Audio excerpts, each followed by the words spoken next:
Hi, folks, it's Larry, and I want to say thank you to ButcherBox for supporting The Larry Miller Show. Get this, for $20 off your first box and a package of free bacon in every box for the life of your subscription, go to butcherbox.com/Larry and enter Larry at checkout. And now, live from Level 5 Productions on the island of Milleronia, it's The Larry Miller Show.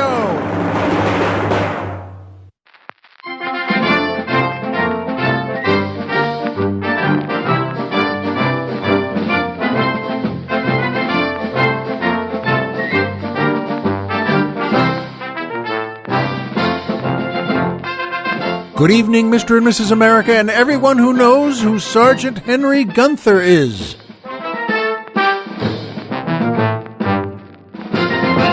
Hi, folks, and welcome back to the Larry Miller Show. I'm Larry Miller, but in a way, aren't we all? And boy, oh boy, it's been beautiful weather here. I'm on the mainland with Colonel Jeff, of course, and there's a reason we're not on Milleronia, and I'll tell you in just a little bit. But boy, it was beautiful today. And you know, where you live, whether it's the mainland or your own private island, like me, named after you, like mine, but you know what? Nothing like a pretty day.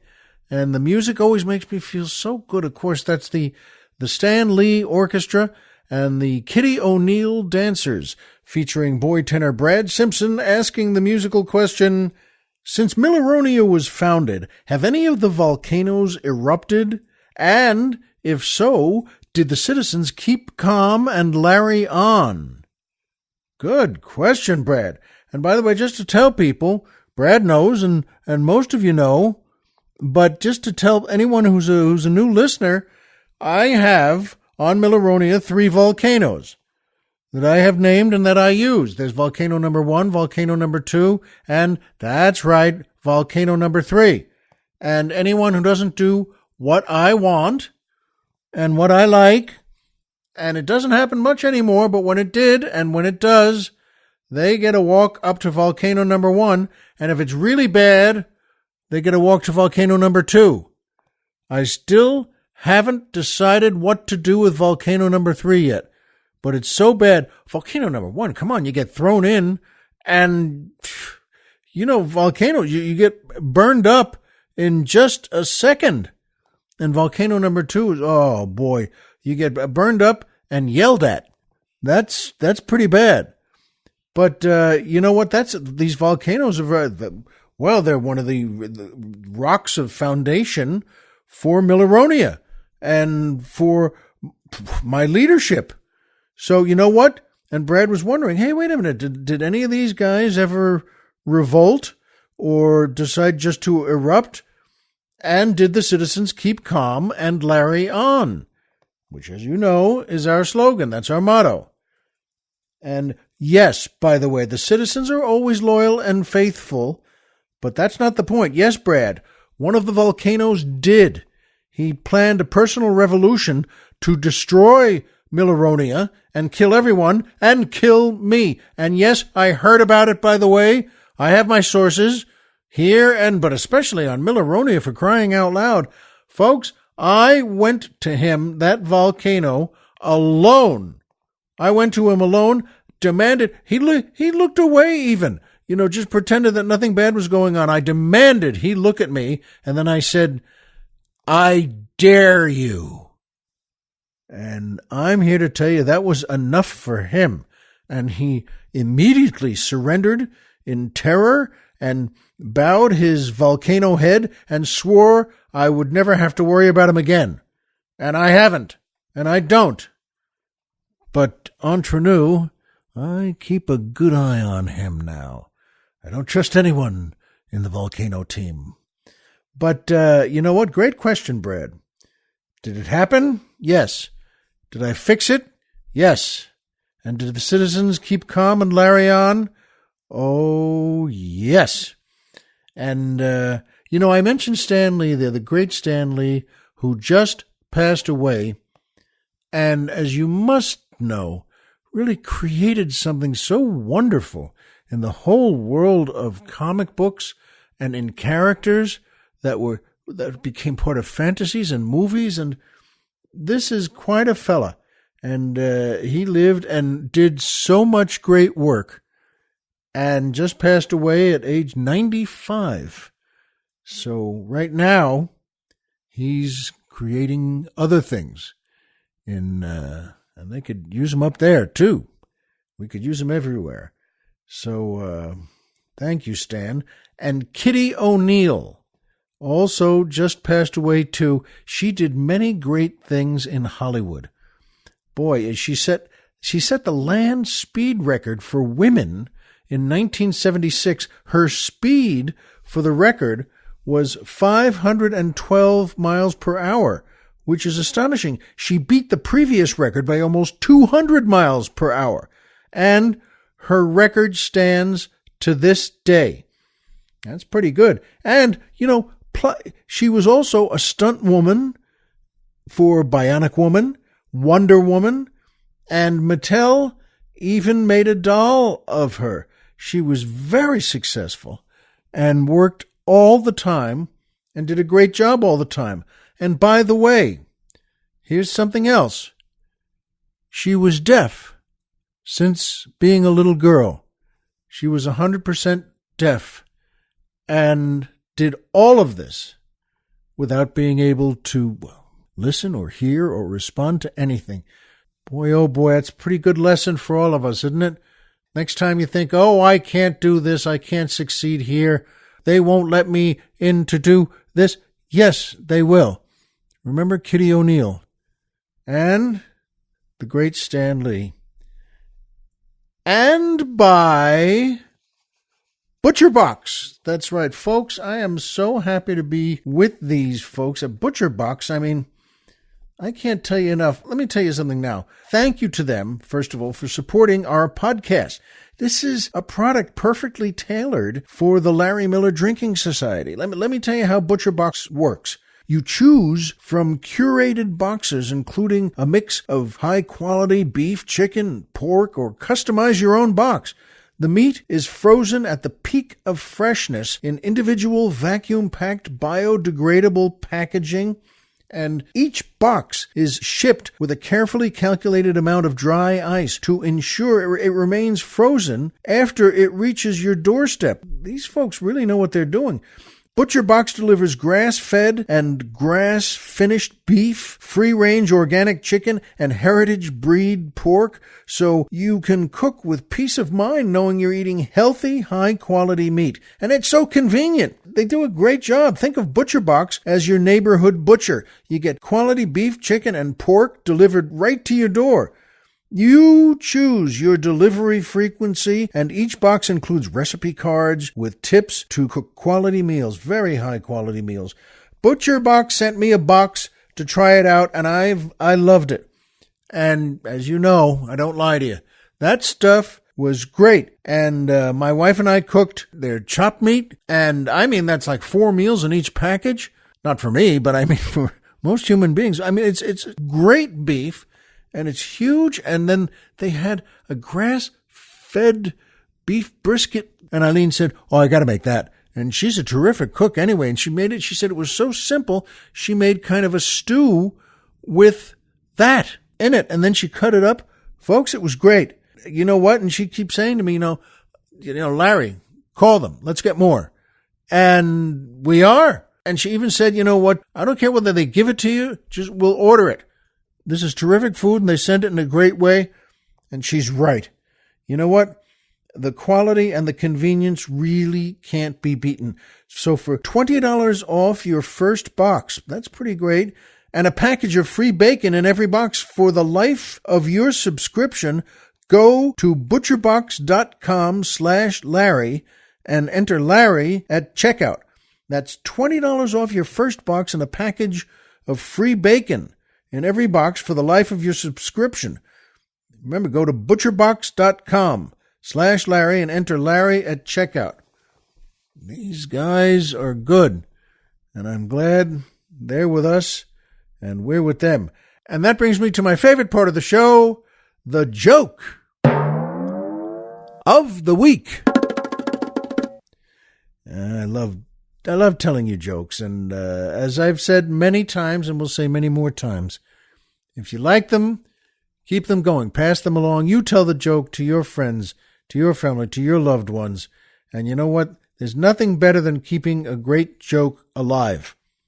And this is a good one. The Colonel Jeff and I both like this one, and here it is for you. An alderman from Chicago comes to New York to do a couple of things. He's there on business, and he meets a councilman from New York, and that's kind of the same sort of job. And the councilman's friendly enough, and they meet, and they have lunch together after their meetings. And the guy says to him, "Why don't you come over to my house here? Got a pretty nice apartment here." And the Chicago guy says, "Sure, why not?" And he goes there, and they have a drink, and then the guy from New York says, "Hey, I want to show you my car." And they go downstairs, and sure enough, folks, he's got a Rolls Royce. And the Chicago alderman says, "Boy, this is some car. It's fancy and beautiful. Let me ask you something. How can you afford this? I mean, you're a councilman in New York. Where do you get the money for this kind of thing?" And the guy smiles and points and says, "You see that bridge over there?" "Oh, yeah, sure." He says, "I get 5% from the construction of that bridge. How do you like that?" And the Chicago alderman says, "Well, boy," he shrugs, "that's something." And so he goes back to Chicago, and they both go back to work. A few years later, the New York councilman comes to Chicago for the same sort of business. He says to himself, "You know what, why don't I call my friend there, the alderman, and see what he's up to?" And he does. "Well, hi, how are you?" "Well, hi, how are you?" And the Chicago alderman says to him, "Why don't we go out tonight? You free after your work?" And the New Yorker says, "Yeah, sure, sounds good." And he says, gives him his address, and says, "Come on over." And the New York guy comes over and has never seen a house like this before.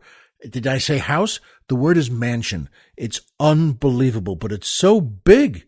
It's like something from a storybook, and it's right on the lake, and there's nothing that's ever been more beautiful. He goes inside. He can't believe it, how big it is, and the art. And he says to the Chicago fella, he said, I'm amazed. How did you do this? How can you afford something like this?"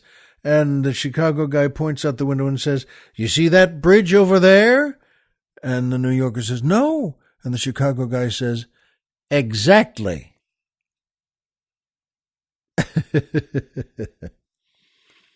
We like that joke, and I hope you do too. Oh, so he kind of knew his way around himself, and more than the New York guy did. At any rate, pass that along if you like it. And I know we did here. And that brings me to my second favorite part of the show, the Poetry Corner.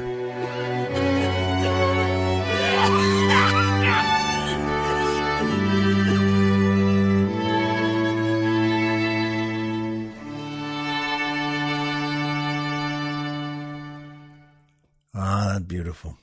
You know, of course you do know this. We just had Veterans Day just a couple of days ago, and it's very meaningful. I hope it was for you too. And here's a poem called "The Veterans" by Rudyard Kipling. Today, across our fathers' graves, the astonished years reveal the remnant of that desperate host which cleansed our East with steel. Hail and farewell, we greet you here with tears that none will scorn. O keepers of the house of old, or ever we were born. One service more we dare to ask. Pray for us, heroes, pray that when fate lays on us our task, we do not shame the day. Isn't that lovely? And quite a statement to how we should look at our veterans, and I hope we do. And of course, Rudyard Kipling, good Lord, what What a fabulous spirit he has, and had alive, of course, and I think still has. And that brings me to my third favorite part of the show, the magic movie moment.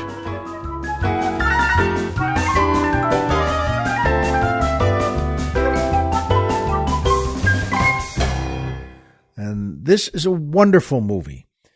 It's called Sergeant York, from 1941, directed by Howard Hawks, starring Gary Cooper, Joan Leslie, Walter Brennan, George Tobias, and so many others.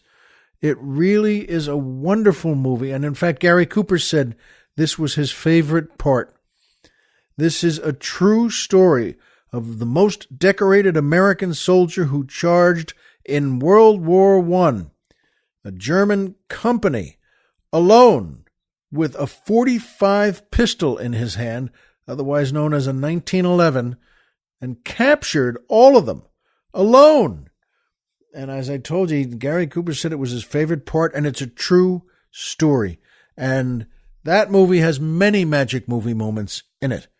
And the one that was in my head and in my heart was in the beginning of the movie, which, by the way, is its own movie in a way, describing him and showing him where he was born and where he grew up in Tennessee, in the Cumberland Valley, and what his struggles are to just get, as first time I ever heard the phrase, he just wanted a good piece of bottomland. He was such a hard-working man, and his mother and sister and brother, hard-working too, and they, lived in just a thrown-together wooden cabin, and he's not religious, and his mother is, and the family is, and he drinks. He drinks a lot, with another great actor, Ward Bond, one of his friends, who plays Ike Botkin. It's a great name. And one night, after he's been out with Ike, he's riding home on his horse. He's riding back to the cabin, and a storm kicks up, and it's a bad one, and it's a big one, and there's lightning, and he's just getting soaked, and the horse knows where he's going, and Gary Cooper is, he's kind of half asleep, half passed out on the horse there, and a hunk of lightning comes and almost hits him, and of course that would destroy him, it would kill him, and it hits the tree right next to him, and it's a tree that's kind of dead itself, and it hits the tree, and the tree splits, and a huge part of the tree just falls down there right next to him, and at that moment, he gets it. He gets the it of it. They used to say that about religion. He got religion, and he hears just a little ways away. Just about 100 feet away, he hears people singing in church. It's his church, the one he never goes to. And he wanders over through the brush. He wanders into his church, and his mother's there, and the girl he really likes is there. And Walter Brennan, he's great in everything anyway, plays the pastor, the preacher. And he walks in there, and Brennan sees it on his face that he got it, and they're singing, "Give Me That Old Time Religion," which is a great song. It's good enough for me, and they do. It was, and Walter Brennan leads them in it. And there's only, I guess you'd say 20, 25 people there in a small wooden church, and Brennan, I remember, points to the floor, and Gary Cooper, as Alvin York, hits his knees on the floor as they're still singing, and you can see in his mother's face how happy she is, because he drops to his knees and he gets it. And folks, that movie, true story. And, as I told you, Gary Cooper said it was his favorite part. Please watch that movie. If you haven't seen it, see it. You'll get it too. You'll enjoy it, and you'll be touched by it. And if you're like me, I've seen it 20 or 30 times, but I sure would like to see it again soon. And that, brings me to see it. It reminded me, because what do you want to get things. He wanted a good piece of bottomland. And that was a big deal. I didn't know when I first saw it as a kid, what is bottomland? I guess it was land on the bottom, but in other words, instead of the scrap pieces of land that were on a hillside with rocks, which is what they had, if you got a decent piece of land on the bottom there, that was really something. And what do we want? Well, the reason we're back on the mainland now is that my wife and I have been planning for some time, which means that she was planning for some time and I just went along with it. If you don't understand that, then, well, you're not married. But I mean, I love her to pieces, and she just got this idea, and she's right, that we have a pool here at the house, and we had, it's surrounded by concrete, and, well, it's been there 22 years, and it needs to be redone. It was cracking, and I don't mean just like an unsightly crack. It was cracking, and you could see rebars coming through, and this thing really needed to be redone, and the whole thing. And so we arranged that is, she arranged, and I said yes, and but we arranged to have a great company with great fellas come here, and they started last Thursday, and I mean start. That was the first day of, well, they're going to deconstruct the pool. They're going to knock it to pieces. You got to drain the pool, and there were four of them together, and one of them had a jackhammer. And let me tell you something you may not know. You put the words jackhammer and concrete together, and you've really done something. I mean, that's sort of like, well, the first couple of atom bombs. That's a jackhammer. Boy, I remember seeing them as a kid in the street there, and they haven't changed really. There's that one guy who's working it. He's got his hands on it, and that, and it's far louder than that. I don't even want to try and imitate it for you. You know how loud they are, but you kind of don't also. When that thing is put down on concrete, and the concrete itself was 7 inches thick, well, not for long. And this guy, you know how it shakes those men when they hold those jackhammers? I was just saying to Colonel Jeff, boy, God only knows what it does to their organs inside. Because even these guys are in good shape, but that thing shakes them, and you can see it's as if they were really fat and had bellies that just moved. Moved to the tune of the jackhammer. Good name for that, by the way. I don't know how they did it. They could have said something else, but boy, jackhammer says it all. And I'm telling you, 2 full days of that.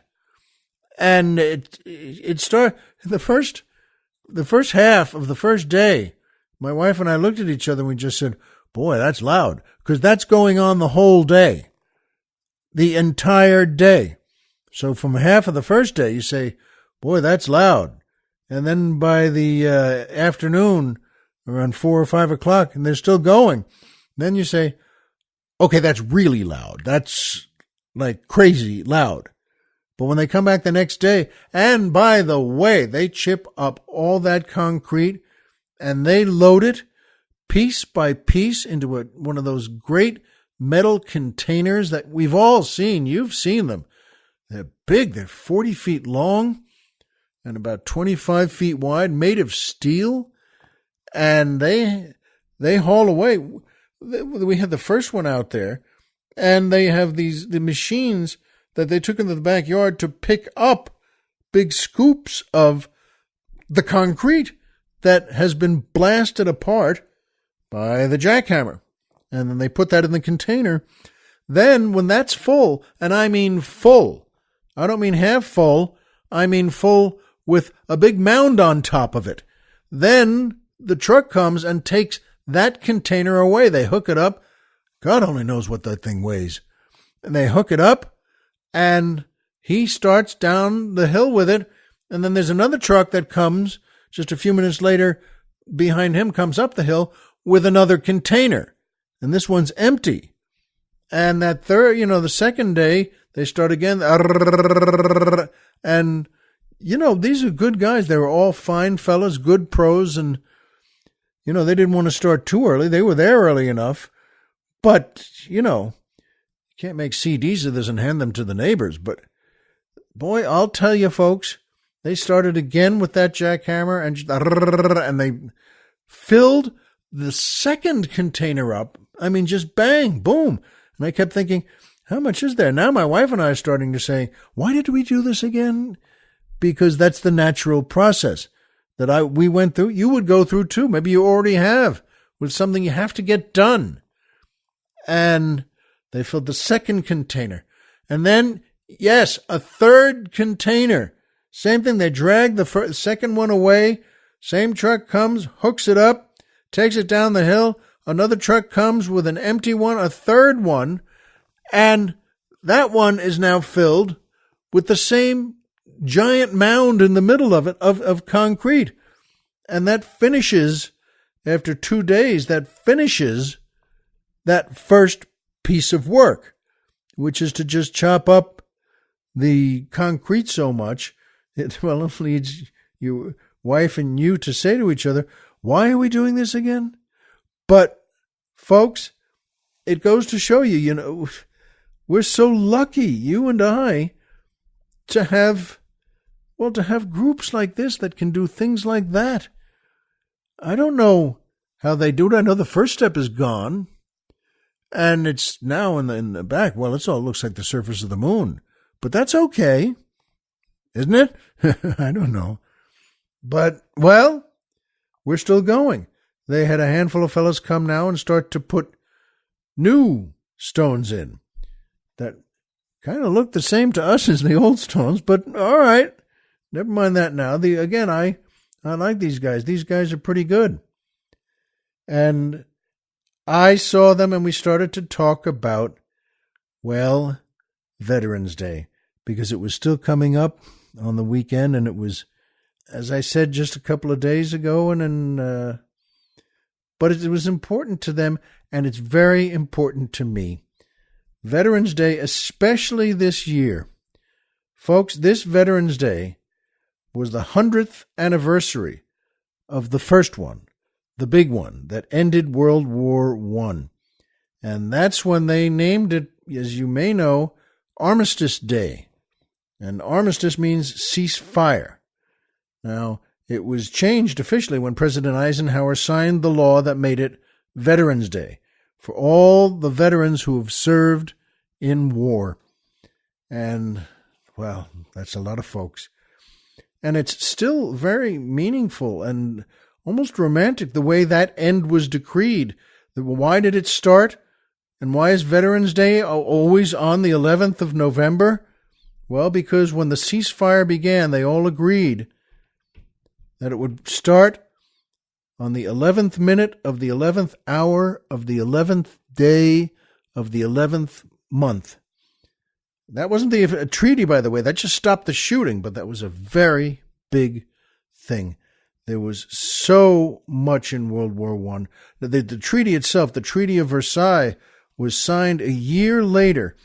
Get this, in a railroad car outside Paris. I'm sure you've seen the picture in some of those coffee table books that like Time Life. Them signing and sitting in the railroad car. And that car was so meaningful that when the French surrendered to the Germans in World War II, Adolf Hitler insisted they find that same railroad car, and they did, and sign it in there. The French were as humiliated. The French were as humiliated then as the Germans were 22 years before. Dear God, folks, World War I, so much death and crippling. And it was called the Great War. They thought, as you know, they said in those days, now there won't ever have to be a war again. And more than a third of all young men from England were killed. The numbers and the percentages are just shattering. And that's why I mentioned Sergeant Henry Gunther before. He was from Baltimore, Maryland, and he was an American soldier. And He was the last man killed in World War I. Just a minute before the ceasefire began, the Germans were firing a machine gun at the Americans. They knew that it was about to end. Everyone knew it was about to end. But he didn't take it. He couldn't take it. He stood up in their trench and, well, with a bayonet in hand, he alone charged that German machine gun nest. And he charged alone 1 minute before the ceasefire. And the Germans were actually so puzzled, they didn't fire on him until he was just yards from them. Then they fired mercilessly, and he dropped forever. And then the clock ticked, and the ceasefire started. General Blackjack Pershing, who I hope you know was our commander then, right there, ran all the troops, and Pershing awarded him the Distinguished Service Cross. And, folks, 5 years of that war, and all the countries, this is amazing to me, after 5 years, all the countries and all the armies and all the soldiers and all the trenches didn't move 1 inch from 1914. What does that mean? I don't even know anymore. And then 5 years of just bullets and mustard gas and cannons, artillery, and a lot of blood. So you know what? There's something about Veterans Day. I hope you know. It's good to take a moment and think and, well, go to a national cemetery where they keep soldiers who were killed in war. And go just pick some out. Just spend a little time there, a half hour or an hour. And, well, you won't forget it. And even your kids, I take my kids there several times, and they say, as you leave, you know what? Well, that was great. It was very meaningful. And they get it. They're right. And it was. In any case, folks, I know that, and you know it too, because we both know the same things. Homer is Homer, and Pluto is a planet. So remember, folks, as always, if you walked out of bed today and had a job to go to and a home to come back to and someone there who cares about you, folks, the game's over and you've won. So just remember what's important. And remember our veterans. We all should. See you next time.